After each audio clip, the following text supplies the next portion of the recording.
छत्तीसगढ़ की राजधानी रायपुर के टिकरापारा थाना क्षेत्र में गोदावरी नगर की एक 3 मंजिला इमारत में कॉलेज के स्टूडेंट्स किराए पर रहते थे। वहां पर ज्यादातर लड़कियां ही रहती थीं। उस मकान के 3rd फ्लोर पर केवल एक फ्लैट था, जिसमें मनीषा सिदार नाम की एक लड़की रहती थी, जो रावतपुरा नर्सिंग कॉलेज में बीएससी नर्सिंग फर्स्ट ईयर की स्टूडेंट थी।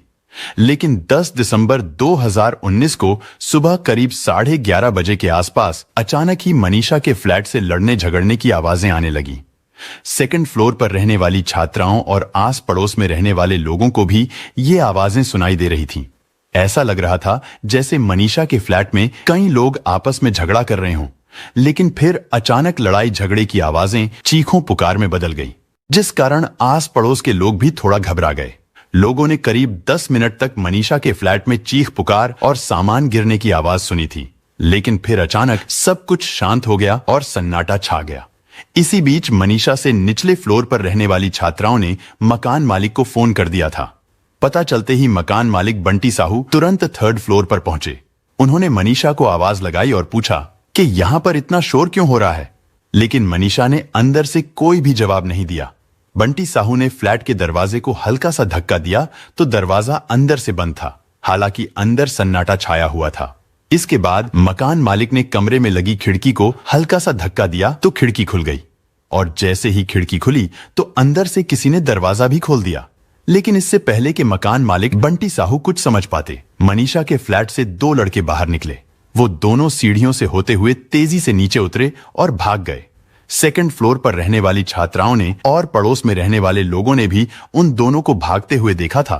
लेकिन जैसे ही मकान मालिक मनीषा के कमरे में अंदर गए तो अंदर जाते ही मकान मालिक की रूह कांप गई, क्योंकि वहां पर एक नहीं बल्कि 2 लड़कियां खून में लथपथ पड़ी थीं। मकान मालिक ने इस घटना की जानकारी तुरंत पुलिस को दे दी। लेकिन घटना स्थल पर पहुंचने में पुलिस को करीब 30 मिनट का समय लग गया था। असल में पुलिस को एग्जैक्ट लोकेशन का पता ही नहीं चल रहा था कि आखिर उन्हें जाना कहां है। जब पुलिस मौके वारदात पर पहुंचती है तो सबसे पहले उन दोनों लड़कियों को doctor Bhimrao Ambedkar memorial hospital ले जाया जाता है। लेकिन डॉक्टरों ने उन दोनों लड़कियों को मृत घोषित कर दिया। असल में उन दोनों के सिर पर किसी भारी चीज से कई वार किए गए थे। लेकिन अगर पड़ोस में रहने वाले लोग उन लड़कियों को तुरंत हॉस्पिटल ले गए होते तो शायद उनकी जान बच जाती। मगर पड़ोसी बहुत ज्यादा घबरा गए थे। उन्हें कुछ समझ ही नहीं आया कि ऐसे में क्या किया जाए। इसके बाद उन दोनों लड़कियों का पोस्टमार्टम कराया जाता है। उधर पुलिस की एक टीम फिर से घटनास्थल यानी मनीषा के फ्लैट पर पहुंचती है, क्योंकि मरने वाली लड़कियों में एक तो मनीषा ही थी, लेकिन दूसरी लड़की कौन थी? पूछताछ करने पर मकान मालिक ने पुलिस को बताया कि उसे नहीं पता ये दूसरी लड़की कौन है। उन्हें केवल इतना ही पता था कि मनीषा नाम की लड़की उनके यहाँ किराए पर रहती थी, लेकिन दूसरी लड़की के बारे में उन्हें कोई जानकारी नहीं थी। और तो और मकान मालिक ने मनीषा को फ्लैट किराए पर देने के दौरान उसके घर का एड्रेस तक नहीं लिया था, जिसकी वजह से पुलिस को शुरुआती जांच में थोड़ी प्रॉब्लम होती है। खैर, जब पुलिस मनीषा के घर की जांच करती है तो अंदर का सामान पूरी तरह से बिखरा हुआ था। फर्श पर खून से सने पैरों और हथेलियों के निशान थे। दीवारों पर भी कई निशान थे। देखने से ऐसा लग रहा था जैसे लड़कियों ने अपने बचाव के लिए काफी संघर्ष किया होगा। पूछताछ के दौरान 2nd फ्लोर पर रहने वाली छात्राओं ने पुलिस को बताया कि घटना वाले दिन यानी 10 दिसंबर की सुबह को उन्होंने 2 लड़कों को मकान की सीढ़ियों पर बैठे हुए देखा था। हालांकि उस मकान में अनजान लड़कों का आना अलाउड नहीं था। जांच के दौरान पुलिस को घर के फर्श पर खाने से भरी एक थाली भी मिली, जिसमें दाल चावल, पापड़ और सब्जी वगैरह थी। साथ ही कुछ झूठी थाली सिंक में भी पड़ी हुई थी, जिससे पुलिस ने अंदाजा लगाया कि यहां पर उन लोगों ने बैठकर खाना खाया होगा। खाने के दौरान ही उनमें झगड़ा हुआ होगा, जिसके बाद उन दोनों लड़कों ने मनीषा और दूसरी लड़की को खत्म कर दिया था। जहां पर उन दोनों के शव पड़े हुए थे, उसी जगह एक बिस्तर पर रोटी बनाने वाला तवा पड़ा था। उस तवे के ऊपर भी खून लगा हुआ था। पुलिस उस तवे को देखते ही समझ गई थी कि इसी तवे से उन दोनों लड़कियों पर वार किया गया होगा। पुलिस ने फॉरेंसिक टीम और डॉग स्क्वाड को भी मौके वारदात पर बुला लिया था, मगर अभी तक ये पता नहीं चल पाया था कि मरने वाली दूसरी लड़की कौन थी। लेकिन जब पुलिस ने उस घर की तलाशी करनी शुरू की तो उन्हें वहां से एक आईडी कार्ड मिलता है, जिस पर मनीषा सिदार का नाम लिखा हुआ था। वो रावतपुरा नर्सिंग कॉलेज में पढ़ती थी। लेकिन उस आईडी कार्ड पर एक मोबाइल नंबर भी था, और जब पुलिस ने उस नंबर पर फोन किया तो एक व्यक्ति ने फोन उठाया। दरअसल वो व्यक्ति कोई और नहीं बल्कि मनीषा सिदार के पिता जालंधर सिदार थे। वो रायगढ़ के रहने वाले थे। लेकिन जब पुलिस ने उन्हें उनकी बेटी मनीषा के बारे में बताया तो मनीषा के पिता और उनके परिवार के लोग भी तुरंत रायगढ़ से रायपुर के लिए निकल गए। पुलिस ने अंदाजा लगाया कि जो दो लड़के उस घर से निकलकर भागे थे उन्होंने ही उन दोनों लड़कियों को कत्ल किया होगा, क्योंकि जिस तरह से उन लड़कों ने मनीषा के घर में बैठकर उनके साथ खाना खाया था, इससे तो यही लगता था कि वो दोनों लड़के उन लड़कियों के करीबी थे। लेकिन जब पुलिस ने मकान मालिक से और उस मकान में रहने वाली दूसरी छात्राओं से उन दोनों लड़कों के बारे में पूछा तो वो लोग कुछ भी नहीं बता पाए। कुछ छात्राओं ने पुलिस को बताया कि अक्सर मनीषा के घर वाले ही उससे मिलने के लिए आते थे। कभी कभार उनके साथ मनीषा का कोई रिश्तेदार भी आता था। लेकिन घटना वाले दिन जो दो लड़के आए थे वहां पर किसी ने भी उन्हें पहले कभी नहीं देखा था, यानी वो दोनों लड़के पहली बार ही वहां पर आए थे। ऐसे में पुलिस वाले भी कंफ्यूज हो गए थे, क्योंकि जहां एक तरफ लोगों का कहना था कि वो दोनों लड़के उन लड़कियों के जानने वाले थे, इसीलिए वो यहां पर आए होंगे, वहीं लोगों का यह भी कहना था कि उन्होंने उन लड़कों को इस इलाके में पहली बार देखा था। उधर मनीषा सिदार के घर वाले रायगढ़ से सीधे हॉस्पिटल की मोर्चरी पहुंच गए थे। वहां पहुंचकर उन्होंने दोनों शवों को पहचान लिया था। असल में वो दोनों शव उनकी बेटियों के ही थे, जिनमें बड़ी बेटी मंजू सिदार और छोटी बेटी मनीषा सिदार थी। मनीषा बीएससी नर्सिंग के सेकंड ईयर में थी, जबकि मंजू नर्सिंग की पढ़ाई पूरी कर चुकी थी। वो दोनों मूल रूप से रायगढ़ के विनोबा नगर की रहने वाली थी। उनके पिता तहसील में पटवारी के तौर पर काम करते थे। हालांकि मंजू अपने घर रायगढ़ में ही रहती थी। वो एक दिन पहले ही अपनी बहन से मिलने के लिए रायपुर आई थी। इस घटना से पूरे इलाके में दहशत फैल गई थी। इधर आरोपियों को पकड़ने के लिए पुलिस की कई टीमें बनाई गई। घर की खोजबीन में पुलिस को कुछ फटे हुए फोटोग्राफ्स मिलते हैं, जिनमें कुछ फोटो ठीक भी थे। उन फोटोज में मंजू लता के साथ एक लड़का भी था। फोटोज को देखते ही पुलिस को लगा कि कहीं इसमें प्यार का कोई एंगल तो नहीं है, क्योंकि जिस तरह से मंजू और वो लड़का उन फोटोज में दिख रहे थे, उससे लग रहा था कि उन दोनों में जरूर कोई करीबी रिश्ता है। पुलिस ने उन फटे हुए फोटोज को जोड़कर देखा तो उसमें भी वही दोनों थे, लेकिन उन फोटोज को कुछ इस तरह से फाड़ा गया था जिससे कि मंजू लता और लड़का अलग हो जाए। इससे अंदाजा लगाया गया कि उस लड़के ने ही उन दोनों बहनों का कत्ल किया था और पहचान छुपाने के लिए फोटोज को फाड़ दिया था, या फिर उन दोनों के बीच कोई तीसरा भी हो सकता था जिसने मंजू को कत्ल करके उसे उसके प्रेमी से अलग कर दिया था। इधर सीसीटीवी कैमरा को चेक कर रही पुलिस टीम को एक बहुत बड़ी कामयाबी हाथ लगती है। असल में पुलिस को कई जगह पर कैमरों में दो लड़के भागते हुए दिखाई देते हैं। एक कैमरा तो उस मकान के ठीक सामने वाले घर में ही लगा हुआ था, जिसमें 11:30 बजे के आसपास दो लोग उस घर से बाहर निकलकर भागते हुए दिखाई दे रहे थे। इसके अलावा थोड़ी दूरी पर दूसरा कैमरा जो किसी घर में ही लगा हुआ था, उसमें भी वही दोनों लड़के भागते हुए दिखाई दे रहे थे। वो दोनों मेन रोड की ओर जा रहे थे। हालांकि पुलिस स्टेशन भी उधर ही था, यानी अगर पुलिस इधर उधर भटकने के बजाय समय रहते हुए घटना स्थल पर पहुंच जाती तो दोनों लड़कों को भागते हुए देख लेती और उन्हें रास्ते में ही पकड़ लेती। जांच के दौरान जब पुलिस ने मेन रोड के पास लगे कैमरे को चेक किया तो उसमें वो दोनों लड़के मेन रोड पर आते हुए दिख रहे थे। वहां पर एक और लड़का बाइक लेकर खड़ा हुआ था। वो दोनों उस बाइक वाले लड़के से कुछ बात करते हैं, फिर वो दोनों लड़के भी बाइक पर बैठ जाते हैं। इसके बाद बाइक चल पड़ती है और इस तरह वो तीनों लड़के वहां से फरार हो गए। इस सीसीटीवी फुटेज से एक खुलासा ये हुआ कि इस मामले में दो नहीं बल्कि 3 लोग शामिल थे। जांच के दौरान पुलिस को एक और अहम सुराग मिलता है। असल में जो फोटो मनीषा के फ्लैट से मिला था, जिसमें उसकी बहन मंजू के साथ एक लड़का भी था, वही लड़का सीसीटीवी कैमरे में नजर आ रहा था, जिससे साफ हो गया था कि उस लड़के ने ही मंजू और उसकी बहन मनीषा का कत्ल किया है। मगर उसके साथ वो 2 लड़के कौन थे, उनके बारे में अभी तक कुछ भी पता नहीं चल पाया था। इधर मंजू के घर वालों से भी पूछताछ की जा रही थी और जब उन्हें उस लड़के की वो फोटो दिखाई गई जो उसने उनकी बेटी मंजू के साथ खिंचवाई थी, मंजू के घर वाले उस फोटो में दिख रहे लड़के को तुरंत पहचान लेते हैं, जिसका नाम था शोएब अंसारी उर्फ सैफ। घर वालों ने बताया कि सैफ काफी दिनों से मंजू को परेशान कर रहा था। हालांकि पहले सैफ और मंजू में बहुत अच्छी दोस्ती थी, लेकिन जब घर वालों को लगा कि वो दोनों कुछ ज्यादा मिलने जुलने लगे हैं तो उन्होंने मंजू पर सैफ से दूर रहने के लिए दबाव बनाया, जिसके बाद मंजू ने सैफ से दूरी बना ली थी, जिसकी वजह से शोएब उर्फ सैफ मंजू को परेशान करने लगा था। वो उसे मैसेज करता, कभी उसके नंबर पर फोन करके उसे परेशान करता और कभी वो मंजू को कॉलेज जाते समय रास्ते में रोक लेता। इन सब बातों से परेशान होकर 3 नवंबर 2019 को, यानी इस घटना से 1 महीने पहले, चक्रधर नगर पुलिस स्टेशन में मंजू के परिवार वालों ने सैफ के खिलाफ छेड़छाड़ की रिपोर्ट दर्ज कराई। लेकिन बाद में उन दोनों के परिवार वालों में इस बात को लेकर समझौता हो जाता है और मंजू कंप्लेंट वापस ले लेती है।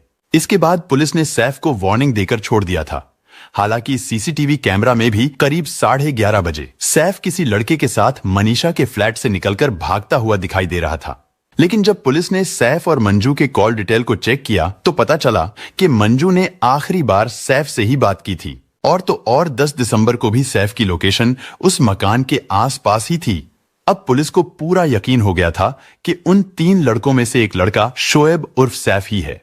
लेकिन अभी भी कई सवाल थे जिनके जवाब जानना पुलिस के लिए बेहद जरूरी था, जैसे कि मंजू की छोटी बहन मनीषा का कत्ल क्यों किया गया था, और मंजू को भी कत्ल करने की असल वजह क्या थी। आखिर मंजू और सैफ में क्या रिश्ता था, और सैफ के साथ वो 2 लड़के कौन थे जिनके बारे में अब तक कुछ भी पता नहीं चल पाया था। इन सब बातों का पता लगाने के लिए पुलिस ने उन दोनों के सोशल मीडिया अकाउंट्स को भी खंगालना शुरू किया। जांच के दौरान पुलिस को मंजू की टिकटॉक आईडी मिलती है। हालांकि हमारे भारत में टिकटॉक बैन है, लेकिन 2019 में ये बैन नहीं था। इस घटना से 2 दिन पहले मंजू ने टिकटॉक पर एक वीडियो अपलोड की थी जिसमें मंजू किसी लड़के के साथ दिखाई दे रही थी। इधर सीसीटीवी में दिखाई देने वाली बाइक के रजिस्ट्रेशन नंबर के जरिए पुलिस जांजगीर नामक इलाके में पहुंचती है। वहां पुलिस उस बाइक के ऑनर से मिलती है, उसे वो सीसीटीवी फुटेज दिखाती है और उससे लड़के के बारे में पूछती है। उस व्यक्ति ने पुलिस को बताया कि इस लड़के का नाम देव नारायण डडसेना है और वो नाबालिग है। इसके बाद 11 दिसंबर को पुलिस देव नारायण को जांजगीर से अरेस्ट कर लेती है। पूछताछ के दौरान देव नारायण ने बताया कि सैफ रायगढ़ जिले के बोयरदादर का रहने वाला है। साथ ही ये भी पता चलता है कि तीसरा आरोपी सैफ का दोस्त है जिसका नाम था गुलाम मुस्तफा उर्फ काली। सैफ और काली के बारे में पता चलते ही पुलिस तुरंत उन दोनों के घर पर पहुंचती है, लेकिन वो दोनों ही घर पर नहीं थे। इसके बाद पुलिस सैफ के कमरे की तलाशी करती है। तलाशी करने के दौरान पुलिस को एक डॉक्यूमेंट मिलता है जिसे देखकर पुलिस भी हैरान रह गई। असल में वो डॉक्यूमेंट कुछ और नहीं बल्कि मैरिज सर्टिफिकेट था, जिससे पता चला कि मंजू लता और सैफ ने 21 मई 2019 को कोर्ट मैरिज कर ली थी। इसी दौरान रायपुर पुलिस को सूचना मिली कि सैफ और काली दोनों बिलासपुर से रीवा जाने वाली चिरमिरी एक्सप्रेस में सवार होते हुए देखे गए हैं। इस बात का पता चलते ही रायपुर पुलिस ने तुरंत सतना पुलिस से संपर्क किया। फिर सतना पुलिस ने इस बात की जानकारी मैहर पुलिस को दी। आखिरकार इस तरह मैहर रेलवे स्टेशन से सुबह 4 बजे सैफ को अरेस्ट कर लिया गया, जबकि उसका एक साथी काली शहडोल स्टेशन पर उतरकर भाग निकला था, लेकिन फिर शाम तक उसे भी अरेस्ट कर लिया गया। इसके बाद उन दोनों से कड़ाई से पूछताछ की गई। पूछताछ के दौरान सैफ ने बताया कि मंजू लता और सैफ फेसबुक पर मिले थे। वहीं पर उनकी दोस्ती हुई क्योंकि वो दोनों एक ही जिले के रहने वाले थे, इसलिए घर वालों से छुपकर उन दोनों का मिलना जुलना शुरू हो गया। फिर धीरे धीरे वो दोनों एक दूसरे से प्यार करने लगे। आगे चलकर उन दोनों का प्यार इतना ज्यादा बढ़ा कि उन्होंने अपने घर वालों को बताए बगैर ही 21 मई 2019 को कोर्ट में जाकर शादी कर ली। इसके बाद उन्होंने एक मंदिर में जाकर भी शादी की थी। उसी दौरान उन्होंने अपनी शादी की कई तस्वीरें भी ली थीं, जो बाद में पुलिस को मौकाए वारदात पर मिली थीं। शादी के बाद वो दोनों अपने अपने घर रहने लगे और जब भी उन्हें मौका मिलता तो वो दोनों एक दूसरे से मिलते थे। उन दोनों में सब कुछ ठीक चल रहा था, लेकिन शादी के कुछ दिन बाद अचानक सैफ अपनी और मंजू की शादी की फोटोज अपने फेसबुक अकाउंट पर पोस्ट कर देता है, जिनमें मंजू सिंदूर लगाए हुए थी। लेकिन न जाने किस तरह ये फोटोज मंजू और सैफ के घर वालों तक पहुंच जाती हैं। दोनों के परिवार वाले अपने अपने बच्चों को समझाते हैं और उन्हें एक दूसरे से दूर रहने के लिए उन पर दबाव बनाते हैं। क्योंकि दोनों ही परिवार के लोग इस शादी के खिलाफ थे, इसलिए मंजू और सैफ दोनों ही परिवार और सोसाइटी के प्रेशर की वजह से अलग तो हो गए थे, मगर उन दोनों के बीच प्यार कम नहीं हुआ था। वो दोनों फोन पर बात करते रहते थे, लेकिन फिर धीरे धीरे उन दोनों में झगड़े होने लगे। सैफ का कहना था कि अब मंजू उसे इग्नोर करने लगी थी, अब वो उससे बात नहीं करती थी। शायद मंजू को अपनी गलती का एहसास हो गया था, इसीलिए वो सैफ को इग्नोर करने लगी थी। इधर जब मंजू के घर वालों को पता चला कि सैफ अब भी मंजू से फोन पर बात करता है, तो उन्होंने अपनी बेटी को चक्रधर नगर पुलिस स्टेशन ले जाकर कंप्लेंट दर्ज कर दी। लेकिन फिर यह मामला आपसी सहमति के बाद रफा दफा कर दिया गया था। यहां तक तो सब कुछ ठीक था, लेकिन इस घटना से 3 दिन पहले मंजू ने टिकटॉक पर एक वीडियो अपलोड किया था जिसमें वो किसी लड़के के साथ एक्टिंग कर रही थी, और यही वो वीडियो थी जिसे देखकर सैफ गुस्से से पागल हो गया था। असल में सैफ को शक होने लगा था कि मंजू का उस लड़के के साथ अफेयर है। उसे लगा कि इसी वजह से मंजू अब उसे इग्नोर भी करने लगी है। उसने फैसला किया कि अब वो इस मामले को हमेशा के लिए ही खत्म कर देगा। इसके बाद उसने अपने एक नाबालिग दोस्त देव नारायण डडसेना को भी इस साजिश में शामिल कर लिया। देव नारायण को सैफ ने काम खत्म होने के बाद 15,000 रुपए देने का लालच दिया। देव नारायण भी 15,000 रुपए के लिए इस साजिश में शामिल हो गया। इसके बाद सैफ ने अपने एक दोस्त गुलाम मुस्तफा उर्फ काली को भी अपने प्लान में शामिल कर लिया। सैफ ने उसे 7 लाख रुपए देने का वादा किया था। उसने इतना खतरनाक प्लान तो बना लिया था, लेकिन सैफ ने उस टिकटॉक वीडियो के बारे में एक बार भी मंजू से पूछने का कष्ट नहीं किया कि उसने जिस लड़के के साथ वीडियो बनाया है आखिर वो कौन है और मंजू का उससे क्या रिश्ता है। लेकिन उस हैवान ने तो उस वीडियो को देखते ही मंजू को कत्ल करने का फैसला कर लिया था। इस वारदात को अंजाम देने से पहले सैफ ने मंजू को फोन करके पूछा कि तुम कहां हो, मुझे 5 मिनट के लिए तुमसे मिलना है। मंजू ने सैफ से मिलने के लिए हां कर दी और उसे बता दिया कि वो रायपुर में अपनी बहन मनीषा के फ्लैट पर है। इसके बाद सैफ खान, गुलाम उर्फ काली और देव नारायण डडसेना वो तीनों 10 दिसंबर की सुबह बाइक से रायपुर पहुंचे। उन्होंने देव नारायण को मेन रोड पर ही एक जगह बाइक लेकर रुकने को कहा। जबकि सैफ और काली मनीषा के फ्लैट पर पहुंच गए। वो दोनों सीढ़ियों पर बैठकर थोड़ा इंतजार करते हैं। इसके बाद सैफ और काली सीधे 3rd फ्लोर पर मनीषा के फ्लैट पर पहुंचे और जब उन्होंने दरवाजे को नॉक किया तो मनीषा ने दरवाजा खोल दिया। असल में वो दोनों ये सोचकर आए थे कि मनीषा 10 बजे तक अपने कॉलेज चली जाएगी और मंजू घर पर अकेली होगी। लेकिन उन्हें इस बात का अंदाजा नहीं था कि आज मनीषा भी फ्लैट पर ही होगी। मंजू ने खाना भी तैयार कर रखा था। सैफ और काली 10:15 बजे मनीषा के फ्लैट पर आए थे। वो दोनों आराम से बैठकर खाना खाते हैं। वो लोग करीब 1 घंटे तक साथ रहे। सैफ खाना खाते हुए मंजू के साथ बातचीत भी कर रहा था और जब वो दोनों खाना खाकर उठ जाते हैं तो मंजू भी एक थाली में खाना लेकर बैठती है। अभी मंजू ने खाना शुरू ही किया था, लेकिन तभी मंजू और सैफ में किसी बात को लेकर बहस शुरू हो जाती है। लेकिन बहस तो एक बहाना था। असल में तो सैफ मंजू को कत्ल करने के लिए ही आया था। बहस करते करते उन दोनों में झगड़ा इतना ज्यादा बढ़ा कि सैफ ने वहां पर रखे हुए तवे को उठाया और गुलाम ने मंजू को पकड़ लिया। इसके बाद सैफ ने मंजू के सिर पर तवे से ताबड़तोड़ वार करने शुरू कर दिए। मंजू बेहोश होकर गिर पड़ी। बड़ी बहन पर हमला होते देख छोटी बहन मनीषा अपनी बहन को बचाने के लिए उन दोनों से भिड़ गई। मनीषा ने करीब 10 मिनट तक संघर्ष किया। इस हाथापाई में घर का सारा सामान इधर उधर बिखर गया। इसी बीच काली ने मौका देखकर मनीषा को काबू में कर लिया। फिर उसने सैफ से वही तवा लेकर मनीषा को भी खत्म कर दिया। मनीषा के खत्म होते ही सब कुछ शांत हो गया। सैफ ने अपनी और मंजू की फोटो को भी फाड़ दिया था। इसके बाद सैफ और काली वहां से निकलकर भाग जाते हैं। वो दोनों सीधे अपने तीसरे साथी देव नारायण के पास पहुंचे, जो मेन रोड पर बाइक लेकर उनका इंतजार कर रहा था। उसके बाद वो तीनों बाइक पर सवार होकर रेलवे स्टेशन पहुंचे। वहां से वो तीनों बिलासपुर गए। फिर बिलासपुर से नाबालिग लड़का देव नारायण वापस अपने घर जांजगीर चला गया। लेकिन सैफ और काली बिलासपुर से रीवा जाने वाली चिरमिरी एक्सप्रेस में सवार हो गए और जैसे ही ट्रेन मेहर स्टेशन पर पहुंची तो सैफ को भी अरेस्ट कर लिया गया। लेकिन काली फरार हो गया था।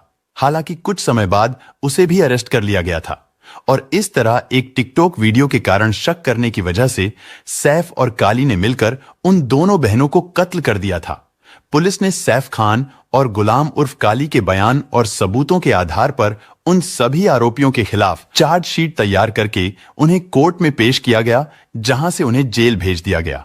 हालांकि ये मामला अभी भी कोर्ट में चल रहा है और आरोपियों को सजा मिलना अभी बाकी है। दोस्तों, इस घटना को सुनाने का उद्देश्य किसी का दिल दुखाना नहीं है, किसी को परेशान करना नहीं, बल्कि आपको जागरूक करना है, आपको सचेत करना है। दोस्तों, इस पूरी घटना के बारे में आपकी क्या राय है, कमेंट बॉक्स में जरूर बताएं। और अगर हमारी मेहनत पसंद आई हो तो इस वीडियो को लाइक करते हुए शेयर भी करें। अगर आपने अब तक चैनल को सब्सक्राइब नहीं किया है तो हमारे चैनल को सब्सक्राइब कर लीजिए। धन्यवाद।